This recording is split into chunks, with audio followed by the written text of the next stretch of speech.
Hello बच्चों, कैसे हैं आप। आशा करती हूँ आप सभी बहुत अच्छे होंगे। तो बच्चों, आपकी हिंदी की क्लास 7th का चैप्टर नंबर 5 शुरू करते हैं।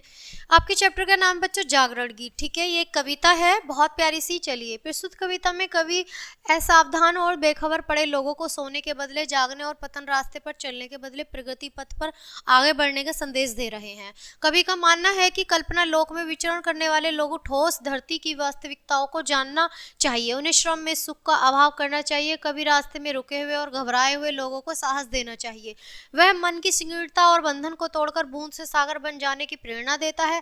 सबका उत्थान, सब में नई गतिशीलता चाहने वाले कवि यह सोचता है कि सभी प्रगति पथ पर बढ़े, यह नहीं कि चाहता कि कोई उचित मार्ग में विचलित हो। चलिए कविता को शुरू करते हैं बच्चों। अब न गहरी नींद में तुम सो सकोगे, गीत गाकर मैं जगाने आ रहा हूँ।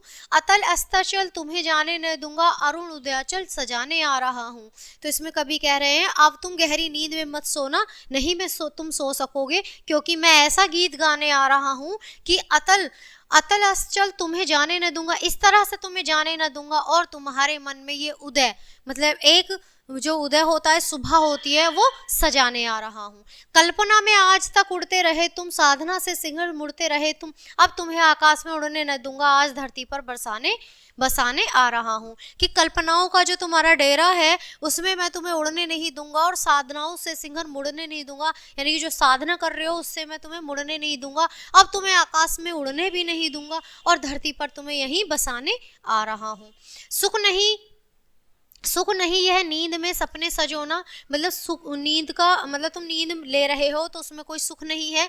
दुख नहीं है शीश पर गुरु भार ढोना, शूल तुम जिसको समझते हैं अभी तक फूल में उसको बनाने आ रहा हूँ। मतलब जिसको तुम एक त्रिशूल की तरह शूल चमक रहे हो, चुभेगा, उसी को मैं फूल बनाने आ रहा हूँ।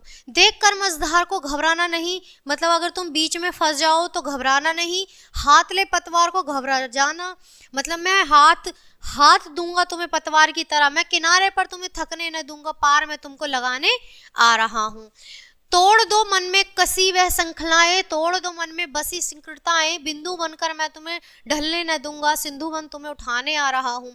यानी मन की जो तुम्हारी अपनी श्रृंखलाएं उन्हें तोड़ दो मन में बसी जो तुम्हारे एक बेकार श्रृंखलाएं हैं, बिंदु बनकर मैं तुम्हें ढलने न दूंगा।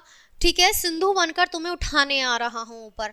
तुम उठो धरती उठे नव सिर उठाए, तुम चलो गति में नई गति झंझनाए, विफत होकर मैं तुम्हें मुड़ने न दूंगा, प्रगति पथ पर बढ़ाने आ रहा हूँ। इसमें कह रहा है कि तुम उठो धरती उठेगी, तुम उठोगे तो धरती भी उठेगी, नभ उठेगा या आसमान भी उठेगा, सिर उठेगा, शिखर उठेगा। ठीक है, तुम चलो गति में नहीं, तुम चलोगे अगर नई गति में तो झंझनाएगी ये धरती भी, विफत होकर मैं तुम्हें मुड़ने न दूंगा, थकोगे तो मैं तुम्हें मुड़ने नहीं दूंगा, प्रगति के पथ पर मैं तुम्हें आगे बढ़ाने आ रहा हूँ।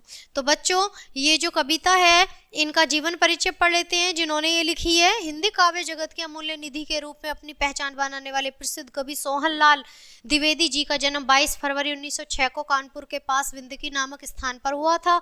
महात्मा गांधी के दर्शन से प्रभावित द्विवेदी जी ने विलोपयोगी रचनाएं भी लिखी है। द्विवेदी जी ने अपनी उच्च शिक्षा काशी के हिंदू विश्वविद्यालय से पूरी की है। उनके सहपाठियों में प्रमुख थे महान साहित्यकार हजारी प्रसाद द्विवेदी जी।